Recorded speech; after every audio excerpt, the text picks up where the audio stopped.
welcome back to the channel. Today is not the happiest of vlogs, but you guys need a little reason behind what happened with Echo, so we'll let y'all know. We're gonna just tell y'all everything, the days leading up, the day of his death, everything. Yep. So basically, to start, like 3 days before Josie's birthday party, we were building the dome. If y'all have us on TikTok, then y'all know.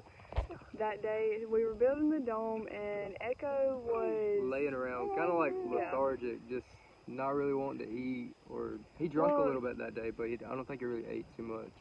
Well, yeah, what got my eye was he was just really lazy that day. Yeah. But he had days where he was lazy, and because of his like arthritis and stuff. So we were thinking, well, maybe he was just like wild that night, and so he was lazy today.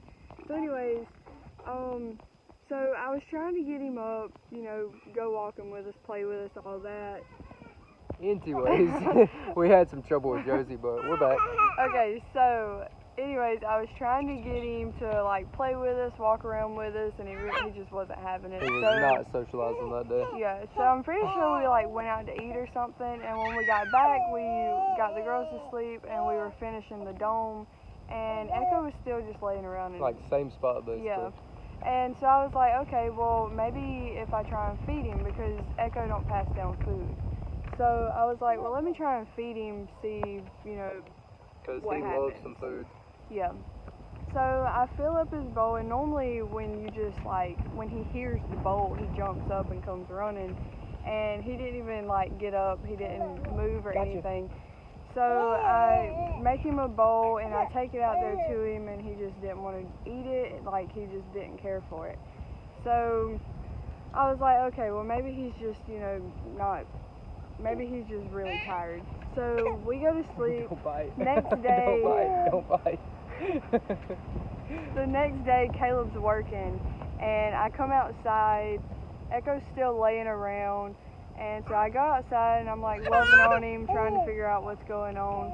Well, then I realized that like his nose was dry and whatnot, and I know that that's like dehydration or whatever. So he was laying on the couch that we have in the barn, so I was trying to like get him up to go get some water, and the whole time that I was like, he didn't want to get up willingly, so I basically had to drag him to the water, and the whole time I was dragging him, he was just like super out of breath, like just not Echo.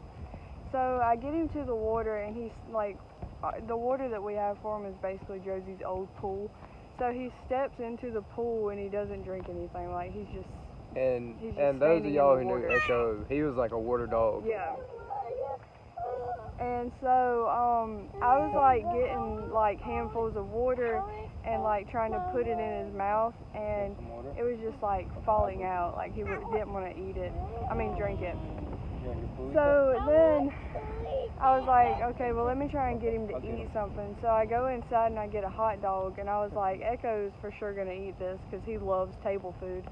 So I bring it outside, and I try and get him to eat it, and he just turned his nose up to it. Like he did not want it at all, didn't care for it. So I was like, okay, so I go inside and I kind of like gather my thoughts again, and I'm calling Daddy because I'm still working. Yeah, because if y'all know, like, she's gonna bite you. Echo was mine and Daddy's, and then when I moved out, he come to me because he was technically my dog. So I'm calling Daddy, I'm telling Daddy about it, and he was working, so he couldn't really do anything at the time. So I come back outside, and I'm like forcing water down his mouth, like literally got the bowl of water, and I'm just like pouring it in his mouth and then holding his mouth shut so he'll like drink it, you know. And I basically had to do that all like day. So we got home the next day. No, I'm not done yet with that day. Yeah. So I get the girls like down for a nap or something. I don't even remember, but I come back outside to check on him, and he was gone. So I was like, okay, well maybe he like went to the creek or went like just running around the woods like his normal self. He was gone for a couple hours, and I was like, okay, well he should be back by now. So I look outside and I see Tucker laying, there's a wagon in our barn, like a big wagon, you know, And so I look out there and Tucker's laying out there, and I was like, well, let me go see if Echo is also over there. And it's dark by now. So I got my flashlight and I walk out there and Echo's laying up under the wagon, and like, y'all, he is just not looking good at all. So I get the girls to sleep and I come back outside and I'm like trying to get him to eat, trying to get him to drink, trying to get him to move, because I feel like he hadn't moved in hours.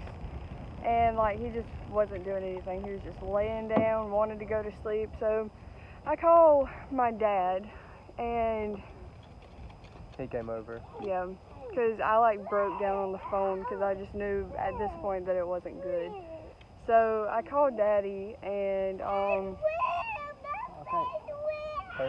her truck's wet, so she's losing it, but it's so okay. I call my dad and tell him what's going on, and he like rushes over here. I'll fix it. And we're both trying to get him to get up and trying to get him to eat, and we're like, the whole time Daddy's coming over here, we're trying to call vets, but by this time it was like 9, 10 o'clock. It was a good ways into the night. Yeah. So we were trying to call like on-call vets, and there weren't any. So we left like voicemails to a bunch of people, or to a bunch of vets, and we basically just get Echo comfortable.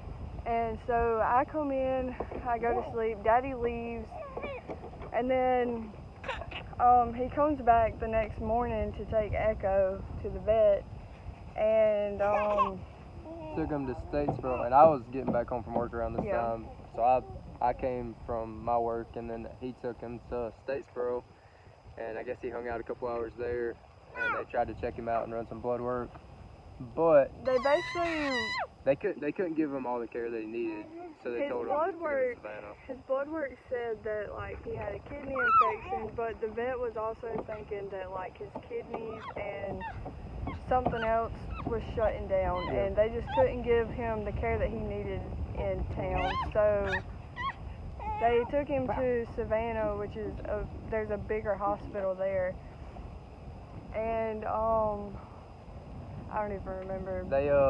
They ran some more tests on him for a while. I think Mr. Kell stayed there for more than a few hours. And then they ended up getting back with him, and they told him that he could go through, hours, round-the-clock surgery and stuff like that. Round-the-clock care, like getting antibiotics and all that. Yeah, but it could still not work after spending like tens of thousands of dollars. So at that point, Daddy realized that the best bet was to put Echo down. Yeah, which was an option in Statesboro as well. Yeah. But we love them, and they wanted to get all of our options before. Yeah. So, yeah. So it ended up being 30 minutes before Josie's party that Mr. Kell had called and said that they were going to have to put him down. So that's the story on ECMO. But it's all good. Anzie's had a rough few weeks. It's been a couple weeks now, but she's been doing pretty good here lately. Still not good talking about it, but she's staying strong for us. And I know it hurt Mr. Kell as well. But and that's pretty much it. Now we might show you all the girls playing to kind of cheer the situation up a little bit and get Ansley cheered back up. Ain't that right, babe?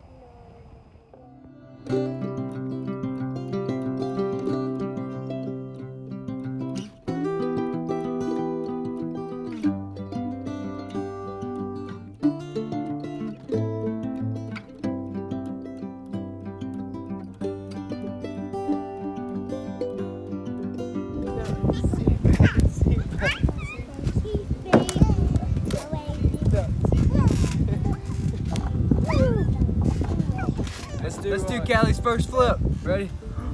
Woo! Wow! Yeah, that's what I'm talking about. Yeah, girl.